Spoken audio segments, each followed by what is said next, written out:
You've really seen a city that used to be one of the best in the country. You've just seen it become hollowed out. And it's a direct result of leftist policy and leftist ideology. I never saw a California license plate growing up in Florida. Then I become governor. We have Californians flooding, leaving San Francisco to go to Miami and other places. It was intolerable to live in this area because they don't care about crime, they don't care about homelessness. No one wants to live under those circumstances. On a federal level, how do you think you could make the sort of environment for law enforcement more positive? You know, there's probably a few levers you can pull, but basically to target these Soros-funded prosecutors who get elected like they had here in San Francisco, and they get elected on a platform not to enforce laws they don't like. I've talked to people that have moved to Florida from here and other parts of the country, and they say, you know, someone mugged me, or they robbed my car, or they even broke into my home. No prosecution. I mean, can you imagine that? Of course you're going to get more crime as a result. Whatever they do, we try to do the opposite on a lot of this stuff. I mean, I think they're very tolerant about illegal drug use, particularly public.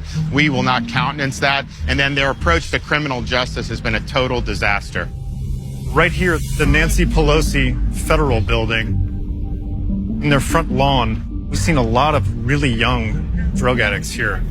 In some respects, this is the logical culmination of the Pelosi liberalism that has been growing in San Francisco for many decades now. Hey, how you doing? It's a pleasure to meet you, good to see you, man. You're city police? Yes. How long have you been doing it? 17 years. God bless you, man. You got your work cut out for you here. How you doing, buddy? Hey, thanks so much for your service. Good luck, sir. We appreciate you guys. You guys deserve better support. I mean, it's unacceptable that you're going out there risking your life. You can apprehend someone and they just let them go. I mean, it's absurd. So, yes, it is. Yeah. We appreciate it, sir. So, yeah. Thank you. Great to see you guys. We've been very strong on law and order in Florida, and we were doing that at a time when it wasn't even popular. Like during the Floyd riots, our crime rate right now is at a 50-year low. If those San Francisco cops wanted to come to Florida, they'd get a $5,000 recruitment bonus right off the top. It's a good deal. Yeah, so it's good. The activists we talked to that are on the ground trying to work with the homeless crisis and the drug crisis, one of the things they brought up is actually the intersection of illegal immigration and crime issues here, and that the fentanyl crisis is driven a lot by the illegal immigration problem we have here. You've actually had some public spats with Governor Newsom over that. Can you talk about that some? What Biden's allowed to happen at the border is killing Americans with the fentanyl. Our view in Florida is we're going to help at the border. We're doing that. We're not a sanctuary state. We've banned sanctuary cities. If you bring in illegals from the border and smuggle into Florida, we're going to hold you accountable for doing that. As president, we'll crack down on sanctuary cities nationwide and sanctuary states.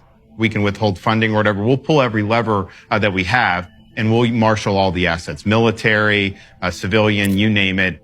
This has gone on for decades, and yet it's never been fixed. We'll bring it to a conclusion. Speaking of sanctuary states, California also defines itself as now a transgender sanctuary. Florida has taken very different approach to this, a lot of new policies. What would you do differently, federally speaking, in terms of handling the transgender policies? We said no sex change operations, sterilization, or puberty blockers for minors. They are sterilizing these kids. And what we found is as some of these kids get older, they have huge problems as a result of this. Many of them have huge regrets. What does California do? They encourage kids behind their parents' backs to go from other jurisdictions where they don't have the ability to get this type of gender surgery and come to California and do it as minors. If you have a kid and the kid says, you know I was born a boy, I'm 12, maybe I think I'm a girl now. If you don't accept that, you could lose custody of your kid. That's what they're debating right now. So that's a massive attack on parental rights. And I think what the modern left says is, they think parents have a small role in the upbringing of the kid.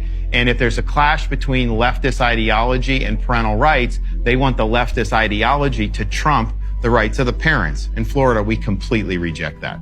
Can that carry over into the federal level? As president, could you carry over some of those policies on a federal level? Yeah, I think so. I mean, first of all, Washington's different than a state. There's no question about that. The swamp is more entrenched. The bureaucracy is way more entrenched. But you know that going in. One of the things I did as governor before I got in, I had a compendium of all the powers of the governor, statutory, constitutional, customary, so I knew which levers to push. Same thing's going to happen as president. And what you say is, okay, I've got this agenda, but I got to get it through a constitutional system. So what levers can you pull to be able to advance it? And so we'll be very active. We'll be on offense, and we're not going to just sit like a potted plant like some of these Republicans hoping that good things happen. We're going to make these things happen. And you also have the bully pulpit, and you can really put issues on the agenda in a big way. We did that in Florida to effect, but a governor's more limited in terms of the reach that they have. So we'll be using all tools at our disposal. Some people have accused you of being kind of authoritarian. How would you defend your policies? Well, I think of anyone you look over the last 3 or 4 years, we took more action to limit government involvements in people's lives, eliminating COVID lockdowns. We would go into local communities and I would overrule them. And I would say, you can't force masks. You can't force kids to be locked out of school. You can't force businesses to close. Now, to me, I think those are actions to promote freedom. I don't think those are authoritarian at all.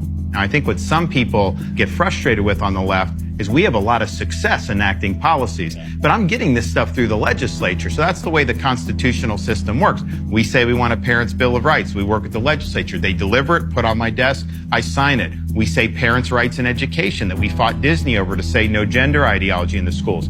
Legislature passes it, I sign it, it goes into law. That's the way it should be done. And I think that, we've taken very strong action to protect and expand people's freedom. And ultimately, that's the name of the game. When you don't do those basics, the whole quality of life can collapse. And the fact that that's happened here in one of what would have been one of the wealthiest areas in the entire world, it shows you the ideas that we fight over, they matter. And when put into place in Florida, our ideas, we've thrived. When the left-wing ideas are put in here, the whole place crumbles. What wins the 2024 election? What argument or quality, Democrat or Republican? What's the deciding factor? If the election is a referendum on Biden's failures, and we frame it as that, with a candidate like me offering a better path for America, we will win the election. If it becomes a referendum on side issues or other things, and Biden's allowed to stay in his basement all campaign like he did last time, then I fear that the Democrats will be able to win. And so focusing on his failures, how he's made America worse, and how we're going to do it better, not only do you get Republicans, you're going to get these independents. That's what we did in Florida. We won independents by 18 percentage points. We won over 60% of Hispanics because we were identifying the issues that matter to them. We were fighting the fringe left on all the things they're trying to do. And I think there's a huge majority coalition for that. People want a restoration of sanity in this country, and we can deliver that. Governor, thank you so much. Thank you.